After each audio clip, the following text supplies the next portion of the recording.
Hello friends and welcome to my channel. I am Ishan and today we are going to know about vermicompost. Not only vermicompost but also the organic farming. And I really do want to finish my video as soon as possible because after completing my video I am going to watch how the jute is being separated from the jute stick. I'm going to the fields and there I will be watching how the jute is being separated from the jute stick. And so I want to finish my video as soon as possible. So let's start with the vermicompost. So what is vermicompost? It is a method of making compost with the use of earthworm, which generally lives in the soil, eat biomass and excrete it in the digested form. This compost is called vermicompost or vermicompost. It is estimated that 18,000 worms, which is an ideal population for 1 square meter, can feed up to 80 tons of humus per day. Now since we know about vermicompost, so let us also know its construction. Each shed measuring 20 feet into 80 feet is to be constructed with the help of locally available material like bamboos, stems of trees, etc. A hut type structure is to be built with the help of these articles. The roof is made of dried grasses, leaves, bamboo sticks, etc. in such a way that the hut may be protected from the rainwater and heat. Each hut may accommodate at least 4 wormy beds of 3 feet width. These beds are prepared by putting 2 to 3 centimeter thick layers of farm manure as first layer, followed by 10 to 15 centimeter biomass with 200 to 250 worms per square feet collected locally may be added, and bed should be kept sufficiently moist. This layer should be followed by a layer of 10 to 15 centimeter of half digested cow dung layer, which should be covered by a layer of leaf trash, and water is to be sprinkled on the entire bed. The bed may be covered with palm leaves or coconut leaves or with any indigenous material. The bed should be kept continuously moist but never flooded. A month later, the covered leaves should be removed and layer of organic waste not exceeding 6 to 7 centimeters should be added every alternate day.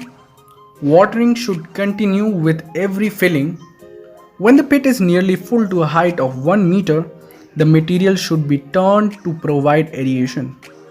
After a month, the heap will be ready to harvest with good quality of vermicompost.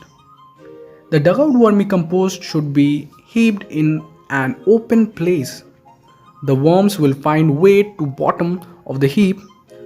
The vermicompost from the top can be removed, dried and sieved for application on the fields. The compost can also be enriched with micronutrients, bacteria, etc. by digging them externally. 16 tons of compost can be obtained from 4 wormy beds in 30 days after 4-month period of gestation.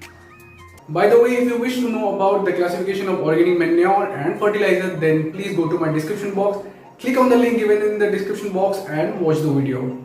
Now let's know about the organic farming. So what is organic farming? Organic farming is a production system which favors maximum use of organic materials, that is crop residue, animal excreta, legumes, on and off farm organic waste, growth regulators, biopesticides, etc. and discourages use of synthetic produced agro inputs for maintaining soil productivity and fertility, and pest management under condition of sustainable natural resources and healthy environment.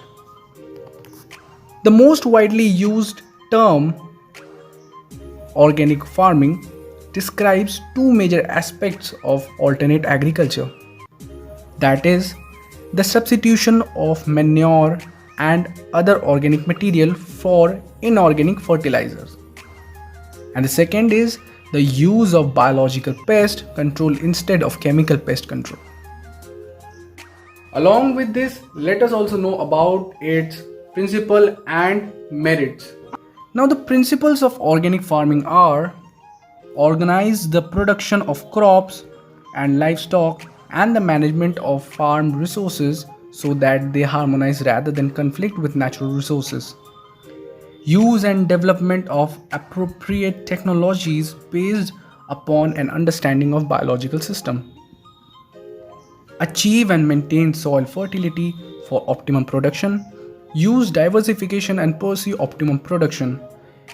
Aim for optimum nutritional value of staple food and maintain and preserve wildlife and their habitat. Now, the merits of organic farming are: it conserves the ecological system of organic farming, no pollution of atmosphere, soil, and water. It maintains soil productivity and tilth, improves soil aeration, structure, and water holding capacity. It is low cost farming, improves physiochemical and biological properties of soil, improves quality of food grains and fodder. Finally, this is the end of our video and I hope you liked it. If you liked my video and find this video helpful, then please click on the like button and share this video. And if you're new to the channel, then please subscribe and click on the bell icon to receive the notification for our upcoming videos. And mention your comment in the comment box given below.